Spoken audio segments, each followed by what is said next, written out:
আসসালামু আলাইকুম বন্ধুরা, সবাই কেমন আছেন? আশা করি সবাই ভালো আছেন। আমরাও আলহামদুলিল্লাহ ভালো আছি।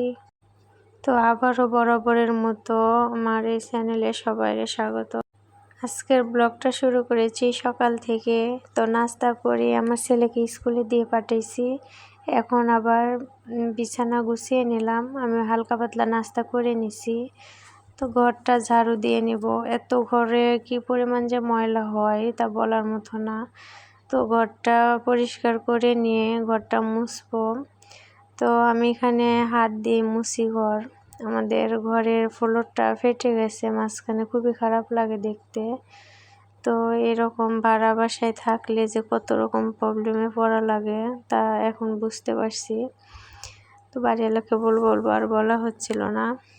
তো এখানে আমি কিছু কাপড় ছিল ধুয়ে দিছি। তো আজকে একটা রেসিপি দেখাবো। এটা হচ্ছে কলার ক্যাঞ্জেল বলে, কেউ বলে এটা আমাদের দেশে এটা বলে। তো এটা কাঁচামরিচ পেঁয়াজ কেটে নিছি, আমি এটা ভাজি করব। তো আমি যেভাবে ভাজি করি, কাঁচামরিচ পেঁয়াজ প্রথমে দিয়ে দিব কড়াইতে, দিয়ে সামান্য পরিমাণ তেল দিব। তেল দিয়ে এটা হালকা ভাজবো। ভেজে লাল লাল হওয়ার আগেই আমি এখানে যে আটা কুচি কুচি করে রেখেছি সেটা এখানে দিয়ে দিব। তো এভাবে আপনারাও যদি খান, এভাবে ভেজে খাবেন, দেখবেন অনেক টেস্ট। এগুলো আলুর মতো কুচি কুচি করে কাটতে হয়। তো এগুলো কেটে পরে ভালোভাবে পানি ঝরিয়ে রেখেছিলাম ধুয়ে।